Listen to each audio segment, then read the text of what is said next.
I'm a stocker at a supermarket in Ohio. There are strange rules to follow. They said it was just a job, minimum wage, night shifts, quiet aisles. But on my first night stocking shelves at the small town supermarket in Bellwood, Ohio, I found a laminated paper taped to the break room wall. A list of strange rules, dead serious, handwritten in red ink. I laughed until I broke one, and something came crawling out of aisle 9.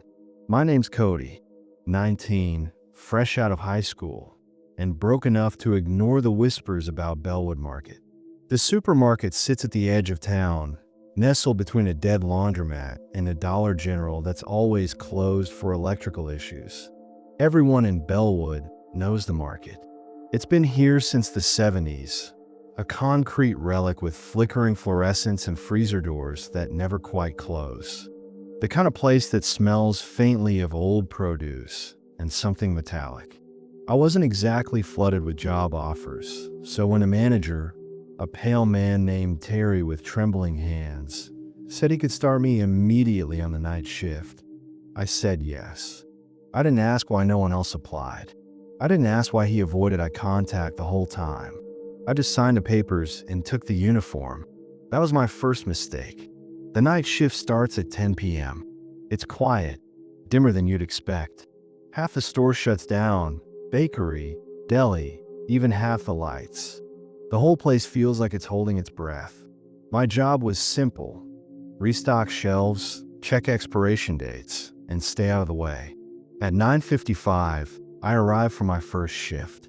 Terry was already waiting inside, standing near the locked front doors with a large ring of keys. He didn't smile. Break room's in the back. Your list is taped to the fridge. You read it, you follow it. I nodded and walked through the eerily silent store, the echo of my shoes bouncing off empty aisles. The break room was small and windowless, with flickering lights and a soda-stained table in the center. That's where I saw it. A piece of laminated paper, duct taped to the fridge door. The heading was handwritten in thick red ink. Rules for night stalkers: do not ignore. There were 10 rules. I remember every single one. Rule number 1, always greet the man in aisle 1. He will not speak, but he expects acknowledgement. Rule number 2, never turn off the lights in the dairy section, even if they flicker. Rule number 3, if you hear soft humming near the freezers, leave that area immediately. Rule number 4, the girl in the blue dress will ask you for help. Do not follow her. Rule number 5, stock aisle 5 last. Always. Rule number 6, if an item moves on its own, place it back and whisper, "Not tonight." Rule number 7, you may hear knocking from the ceiling panels. Do not look up. Rule number 8, from 2:33 to 2:37 a.m., remain still wherever you are. Do not blink. Rule number 9, if the PA system plays a lullaby, hide behind the closest display. Rule number 10, never, ever clock out before 6 a.m., no matter what. At first, I assumed it was a weird hazing thing, local folklore. I even chuckled under my breath like an idiot. But then I saw the bottom of the paper, where someone had scrawled in shaky handwriting. He didn't follow Rule 8. We found his teeth in the bread aisle. I didn't want to believe it, but still, I folded the rules list and stuffed it in my apron pocket, just in case.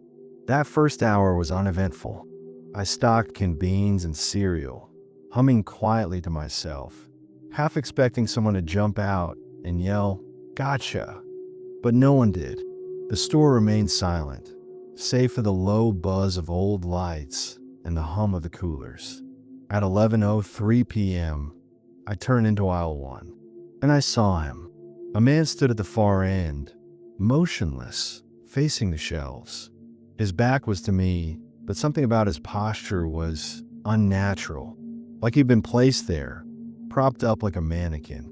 He didn't move, didn't breathe. Rule 1 echoed in my head. Always greet the man in aisle 1. So I did. "Hey," I said, my voice cracking slightly. "Evening."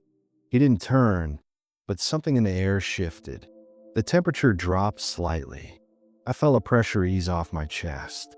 Then he was gone. I blinked, literally just blinked, and he was no longer there. I stared at the end of the aisle, empty now except for boxes of instant oatmeal. My heart thudded in my chest. I tried to rationalize it. Maybe I imagined him. Maybe the old lights were playing tricks. But a part of me knew better. Around midnight, I entered the dairy section. The lights flickered as I approached. Instinct told me to turn them off and check the fixtures. I even reached for the switch, then paused. Rule 2. Never turn off the lights in the dairy section, even if they flicker. My fingers hovered for a moment. Then I backed away. That's when I heard the humming. Soft, melodic, like an old lullaby sung through clenched teeth. It came from a freezer section, growing steadily louder. I felt the blood drain from my face. Rule 3. Leave that area immediately. I dropped the carton of milk I was holding and walked fast. Not running. Not yet, just walking with purpose. The humming grew faint behind me. I didn't look back. By 1:30 a.m., my nerves were frayed. Every flicker, every creak, every hum of refrigeration made me jump. I hadn't seen anyone else since the shift began. Not Terry, not a janitor, no one. That's when I saw her. A little girl in a pale blue dress, standing near the bakery aisle. She couldn't have been older than 7. Long black hair, barefoot, her hands cupped in front of her, as if holding something invisible. She stared directly at me. "Mister," she said softly, "can you help me? I lost my mommy." My throat went dry. Every instinct screamed help her, but my hand curled into my apron pocket, gripping the rule list. Rule 4. The girl in the blue dress will ask you for help. Do not follow her. "I'm sorry," I whispered. "I can't." Her expression didn't change, but her eyes did. They shifted, subtly, stretching into something too long, too narrow. Her mouth opened slightly wider than it should have. No teeth inside, just black. "You're no fun," she hissed. She blinked out like a blown light bulb. I stumbled back, heart pounding, knocking over a tower of snack cakes in the process. The noise echoed through the store like a gunshot. I thought it might wake the dead. Maybe it did. At 2:33 a.m., I was in the cleaning supplies aisle when the lights dimmed suddenly. My watch beeped. Exactly 2:33. Rule 8. Remain still. Do not blink. So I froze. I didn't twitch a muscle. My eyes burned. The silence was absolute, pressing in like a vacuum. And then, somewhere behind me, I heard footsteps. Slow, deliberate, getting closer. My eyes watered, begged to close. But I remembered the warning. He didn't follow Rule 8. We found his teeth in the bread aisle, so I stood like a statue. The footsteps circled me. I felt warm breath on the back of my neck. A long, wet inhale. Then nothing. At 2:37 exactly, the lights returned to normal. The footsteps ceased. I collapsed to the floor, gasping for air. But I hadn't blinked. Not once. I survived. At 5:50 a.m., I stood at the front of the store. My shift was almost over. I could see the sky lightening through the dirty front windows. Relief started to settle in my chest. That's when the PA system crackled. It wasn't static. It was a lullaby. A slow, creaky recording of "Hush, Little Baby." My blood turned to ice. Rule 9. If the PA plays a lullaby, hide behind the closest display. I dove behind a pyramid of canned peaches just as the lights dimmed to black. From somewhere deep in the store, I heard shuffling. Heavy, wet footsteps. Something dragged across tile. Something breathing. Shallow, rasping, broken. I clutched my knees to my chest and didn't move. It passed me once. Then again. It stopped right beside the display. I saw a shadow, impossibly tall, its arms long enough to drag across the floor. Then it moved on. The lights returned at 6 a.m. sharp. I didn't clock out early. I made it through my first night at Bellwood Market. Barely. Terry was waiting at the front door when I left, his expression unreadable. He didn't say a word, just nodded once. As I walked out into the morning sun, trembling and sleep-deprived, I knew one thing for certain. I'd be back tonight, and I'd be following every single rule. To the letter. I told myself not to come back. I lay in bed all day, staring at the ceiling, trying to convince myself that I had imagined it all. That the man in aisle 1, the humming, the girl in the blue dress, they were all just sleep-deprived hallucinations. Maybe even some kind of elaborate prank the night crew plays on new hires. But when 9:15 p.m. rolled around, I was already in my uniform. I didn't need the paycheck. I needed answers. The second night at Bellwood Market felt different. The air was heavier, like the building itself was holding something back, struggling to keep something inside. I arrived early, hoping to catch Terry and ask questions, but he wasn't there. Instead, a new person was standing by the doors. A woman, tall, with jet black hair pulled into a tight bun and eyes that never blinked. She wore a name tag, but it was upside down and smudged. "You're Cody?" she asked. I nodded slowly. "Good. I'm Loretta. Terry's out. I'll be overseeing your shift tonight." I tried to ask where Terry had gone, but she was already unlocking the door, waving me in with a flick of her wrist. The store looked exactly the same, but felt entirely wrong. The break room still had the rules list taped to the fridge, but someone had scribbled over rule number 5 with a thick black marker. All I could make out was the word aisle. I leaned in closer. Beneath the marker, someone had scratched a new note into the plastic laminate with something sharp. "Don't trust the list anymore. It's being rewritten." A chill ran down my spine. I reached into my apron for the rules copy I'd kept folded from last night. I unfolded it, laid it flat on the table, and stared at rule number 5. Stock aisle 5 last. Always. It was still there, intact, but I knew what I saw in the fridge. My night began in aisle 3. Paper products. I stacked packages of toilet paper onto a half-empty shelf, all while glancing down toward aisle 1, waiting to see if the man would return. But he didn't. Instead, I heard something strange behind me. A soft sound, like crinkling plastic. I turned. Nothing was there. When I turned back, a roll of paper towels had been placed beside me. Not on a shelf. On the floor, directly behind my heel. I hadn't dropped it. The hairs on the back of my neck rose. Rule 6.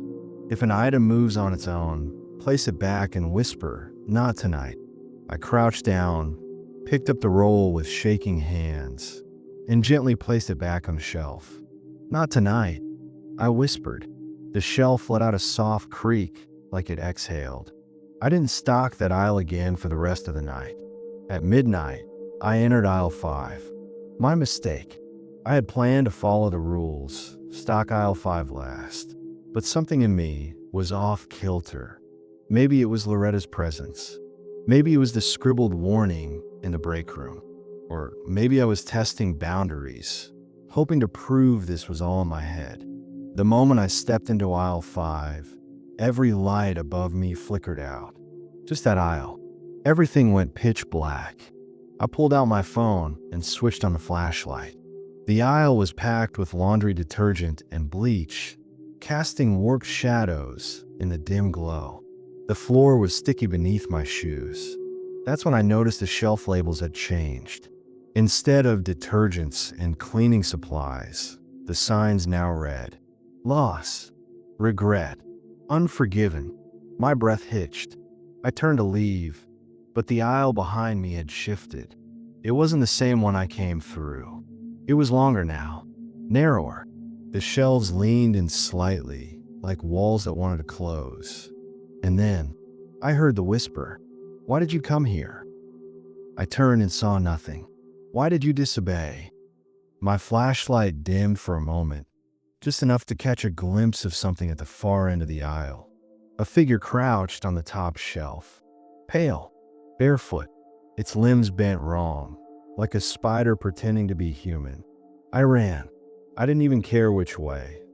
I just bolted out the other end, crashing through stacked bottles and cardboard boxes until I hit the main aisle again, panting and wild-eyed. Aisle 5 was silent behind me. At 2 a.m., Loretta found me near the soda displays. She moved too quietly. No footsteps, no sound at all. "You entered aisle 5 too early," she said flatly. I didn't respond. She reached in her pocket and pulled out a folded piece of paper. "New rule," she said. "This one's for you." She handed me the paper and walked away. I unfolded it. A single line, written in block letters. "If you ever see your own reflection waving, run." That was it. No number, no explanation. I looked around the empty store, wondering what the hell that meant. My hands were shaking again. The rules were changing. Around 2:35 a.m., I took cover behind a cereal display, remembering last night's stillness rule. I stayed completely still, not blinking, even when something slithered along the floor just feet from where I hid. But this time it didn't pass me by. It stopped, right in front of me. Something sniffed the air. I could hear it breathing, wheezing, labored, almost liquid. My vision blurred. I nearly blinked. Then the PA crackled. But this time, it didn't play a lullaby. It played static, and then a voice. My voice. "Cody," it said, "why did you come back?" I almost screamed, almost ran. Instead, I waited until the clock struck 2:37. The moment the lights snapped back to normal, the thing was gone. At 3:10 a.m., I saw my reflection waving. It happened in the frozen food aisle. I was stocking frozen pizzas, keeping my head down, when I caught movement in the freezer door reflection. It was me, but not me. My reflection waved. I was standing still. I backed away slowly, breath caught in my throat. The reflection didn't stop. It tilted its head and smiled.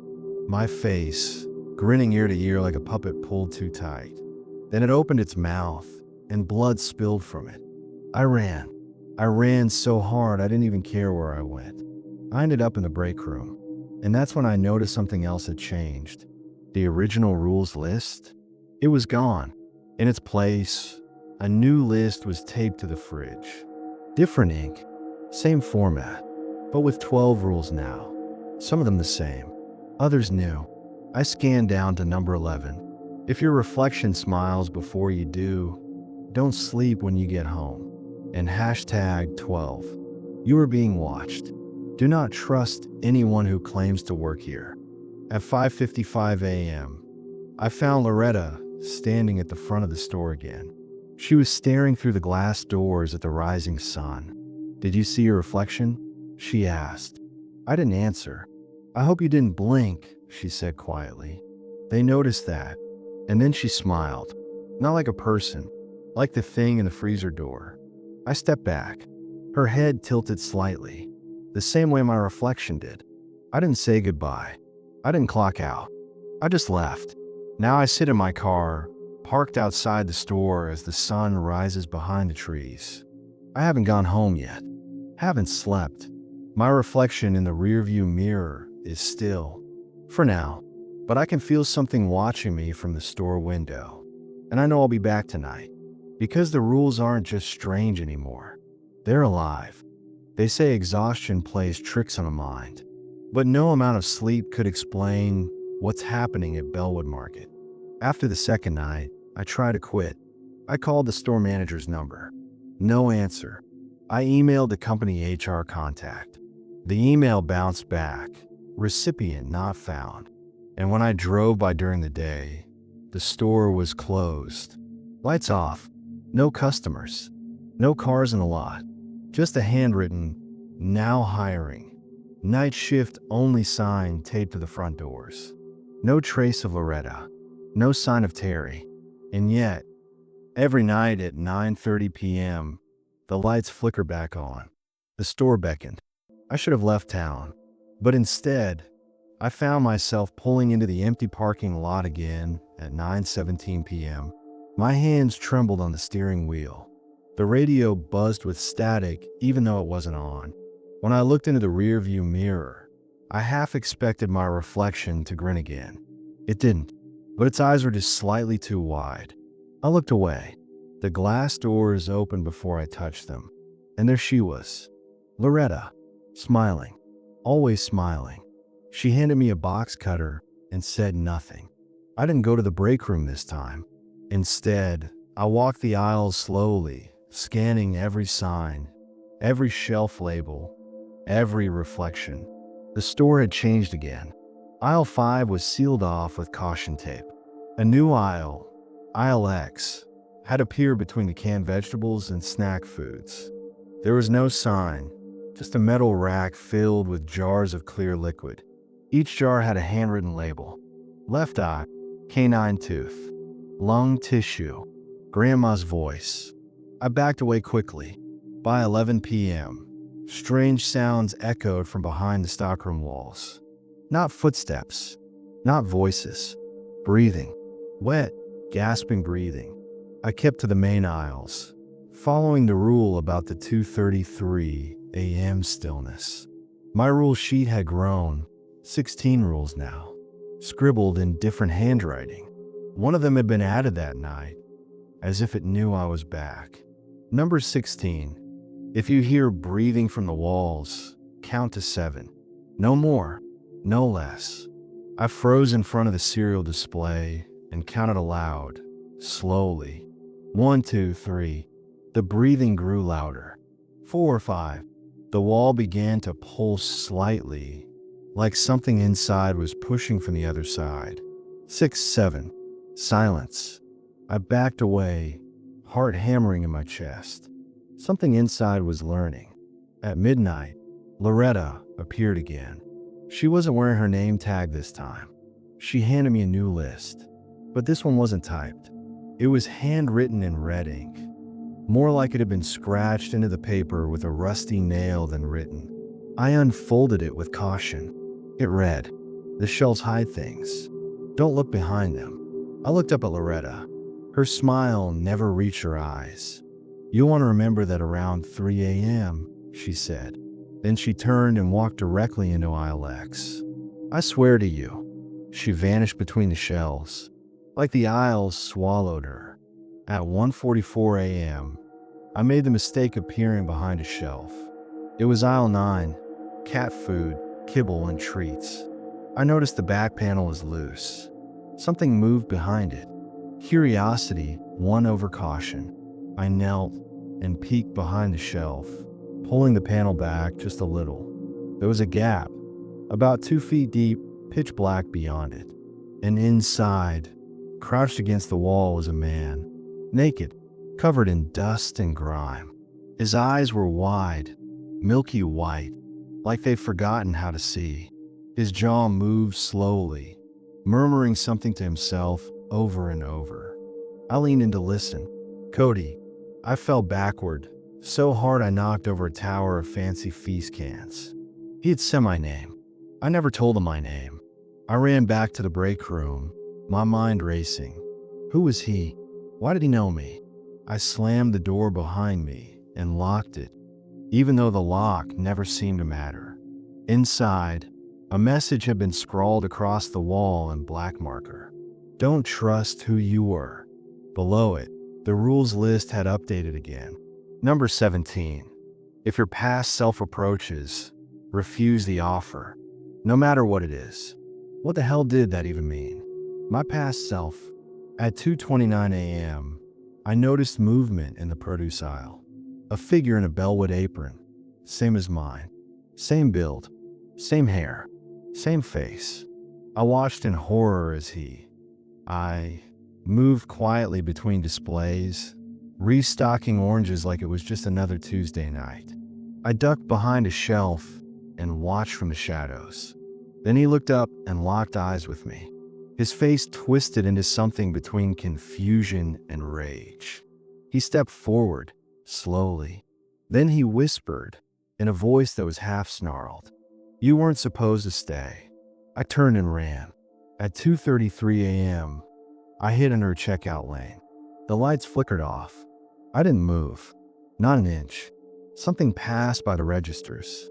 Slow, dragging something heavy. It gurgled softly as it moved, like it had lungs full of mud. My arms were cramping. My face itched. But I stayed still. I stayed alive. At 3 a.m., the alarms went off. Not fire alarms. Not security. A different alarm. Low, guttural. Like the store itself was groaning. And then I heard it, the shelves sliding apart. All of them. As if the aisles were opening up into something much deeper than storage space. I peeked over the checkout counter. Behind every shelf, there was a hallway. Dark, breathing, and things were coming out. Not people, not reflections. Memories. Twisted ones. I saw my father, the way he looked in his hospital bed the night he died. But his eyes were open and glowing. I saw my childhood bedroom, filled with fog and moving shapes. And behind aisle 9, where I'd seen the man earlier, there was now a gaping hole in the floor. Loretta was standing beside it. She looked directly at me and spoke without moving her lips. "You need to go deeper." Then she stepped into the hole. At 3:17 a.m., the floor began to shift beneath me. The tiles peeled back like old wallpaper, revealing something underneath, soft and warm, like flesh. I screamed and ran for the front doors. They wouldn't open. The "now hiring" sign had changed. Now it read, "You've been hired." I pounded on the glass. My reflection stared back, smiling, not waving this time, just watching. At 5:59 a.m., the doors finally opened. I stumbled outside into the gray dawn, shaking, tears streaking my face. I looked back just once. The store was gone. Just an empty lot, overgrown with weeds. No building, no lights, no sign, as if it had never existed. I dropped to my knees, unable to breathe. But in my apron pocket was the rules list, and a new one had been added. Number 18, the market travels. If it finds you again, return willingly. If you resist, it will send someone who looks like you to take your place. You never forget the feeling of your sanity slipping. It's not loud. It's not sudden. It's quiet, soft, like a leak in a dark attic, slowly soaking the ceiling until it caves in. For 2 days after escaping Bellwood Market, I refused to sleep. I sat in my apartment, staring at the list of rules that hadn't stopped growing. Every few hours, new ones appeared, scribbled in ink I didn't own, in handwriting that wasn't mine. Number 19, you'll feel him watching. Don't acknowledge the version of you in mirrors. Number 20, your home isn't safe anymore. The market isn't a place. It's a pattern. Number 21, you're not the first. You will not be the last. I didn't want to believe it, until my reflection blinked when I didn't. I taped over every mirror, unplugged the TV, hid my phone, covered the microwave door, even the kettle. No reflections, no eye contact with him. Still, I caught glimpses. In windows, in puddles. He watched with a crooked grin, standing perfectly still. And he wasn't always alone. Sometimes, I'd see Loretta behind him. Her smile split wider each time, her eyes growing redder. And sometimes, I'd see myself, but older, thinner, covered in dust, screaming without sound. On the third night, I received a package. No postage, just a brown paper box left outside my door. Inside, wrapped in a plastic grocery bag, was a single item, my old employee badge. Except the name wasn't mine anymore. It said, Cody, stocking specialist, since 1982. I wasn't even born in 82. Underneath, it was a sticky note. You're late for your shift. I ran. I left town with the clothes on my back and no destination. Drove until I hit a gas station surrounded by cornfields and fog. Slept in my car, dreams soaked in blood and fluorescent light. At dawn, I walked inside to get coffee. The clerk didn't look up. "Employee discount still applies," he said flatly. I froze. "How do you know who I am?" He didn't answer. Instead, he placed something on the counter. A receipt. It read, "Bellwood Market, 1 return shift scheduled, 3 a.m." and printed at the bottom, in bold, "No refunds, no escape." By sunset, I was back on the road, this time in reverse, headed back toward Bellwood, or wherever the market had decided to manifest. I wasn't being brave. I was being hunted. That night, at exactly 3 a.m., I passed an old abandoned strip mall off Route 47. It had no lights, no signs, but my car radio turned itself on. Static. Then a voice, now stalking in aisle 13. "Welcome back, Cody." The lot was full. Every car was identical to mine. Inside the building, time warped instantly. It was Bellwood again, but rotted, ruined. Flickering lights dangled from broken beams. Shopping carts sat twisted like metal skeletons. Aisles were cracked and bleeding. And yet, the loudspeakers still played elevator music. Then I heard her, Loretta's voice. Clear. Calm. Too close. "Come in. Your shift's already started." I found her in aisle X again. Only now, the jars were filled with eyes. Hundreds of them. All open. All staring. Some blinked when I passed. Loretta smiled. Her neck now too long for her body. Her apron read, "Store Manager, Loretta, 1993, Infinity." She didn't blink. "You want answers, don't you?" I nodded, trembling. She handed me a new rule slip, written in blood. Number 22. If you reach the heart of the market, you must choose: stock the shelves forever or become one of the rules. I tried to laugh, but caught in my throat. "What does that mean?" Her smile widened. "You're a restocker of time, Cody. A filler of forgotten places. This store, it doesn't serve customers. It serves cycles. You were hired to keep it running." "Why me?" "Because you looked at the job posting."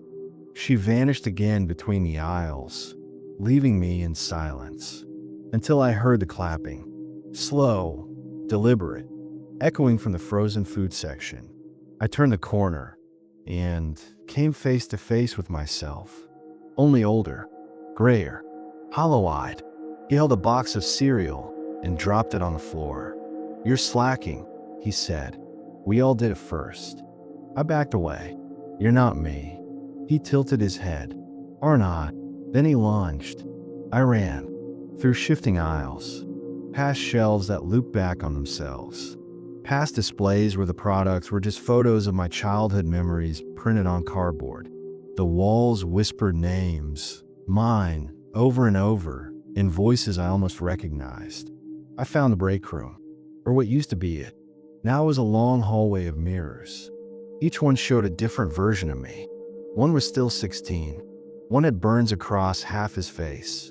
One was missing eyes and humming. But the last mirror, it was empty, until I stepped closer. The reflection didn't copy me. It moved first, and then it spoke. "You don't belong here anymore, Cody. You belong to here." Then it reached out, through the mirror, and grabbed my wrist. I screamed, trying to pull away, but it was too strong. The hallway melted around me, warping into a tight, dark tunnel made of shells and time. And then I was falling. I landed in the basement of the store, the true market. Here, the shelves were endless and twisted into the walls themselves.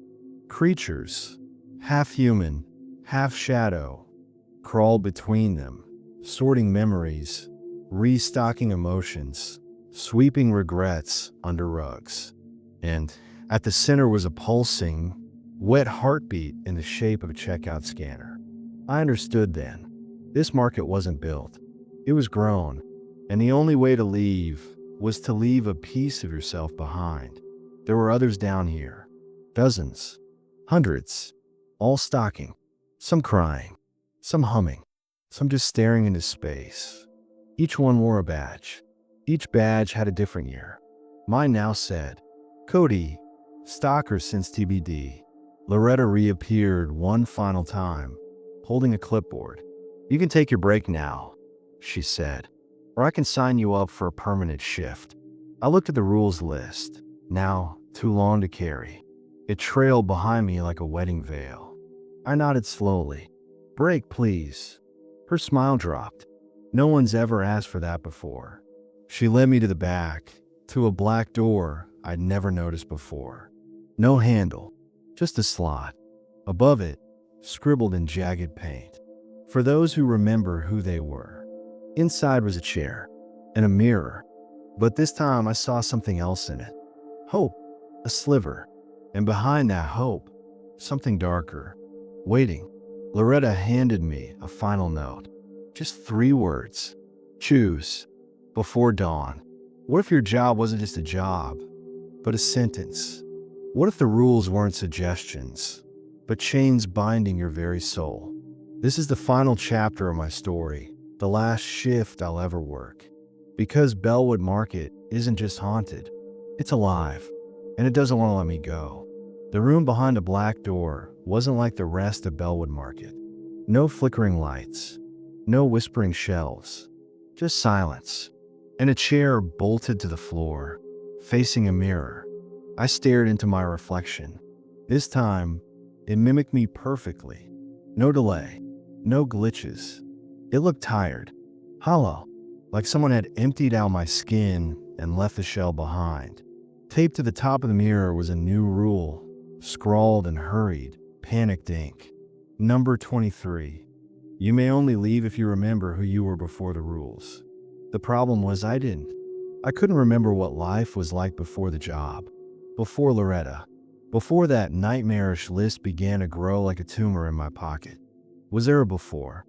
Or had I always been stalking? I sat. The mirror pulsed faintly, like a living thing. Suddenly, the second chair slid out beside mine, and someone sat down. It was me, but worse. Gaunt, pale, eyes black as oil. His name tag read, Cody, stalked until the end. He didn't speak, just stared at me. Then he reached into his pocket and handed me a folded paper. I opened it, a full copy of the rules. All of them, now 99 lines long. The last line made my heart stop. Number 99. If you reach this rule, you already made your choice. He stood, walked into the mirror, and vanished, leaving only the empty chair, and me, shaking, sweating, clutching a paper I couldn't bear to read again. The room around me began to crack, not physically, but existentially, like the fabric of the world was fraying. I stood and turned around. The black door was gone. Instead, I was back in the supermarket. Not the broken one, the pristine one. Bright lights, clean floors, happy customers smiling with too many teeth. But something was wrong. They were all me. Every customer, every cashier, every crying child, all versions of Cody, all following the rules to the letter. I stumbled backward into aisle 13. The lights dimmed. Loretta was waiting. You took too long, she said. I held up the rule list. I remember who I was. I whispered. She blinked. No one ever does. I pointed at the list again, heart racing. I used to draw. I wanted to be an illustrator. I had a cat named Moxie. I hated this job. I applied because I was desperate. I remember. That has to count. Loretta tilted her head, calculating, and she pulled something from her apron, a time card. One final punch. Very well, she said. You may leave. I ran, through checkout, past aisles, toward the automatic doors. They opened, only to reveal another supermarket, this one underwater. Thousands of fish with my face swam by. I screamed and turned around, but Loretta was already behind me. "You don't understand, Cody.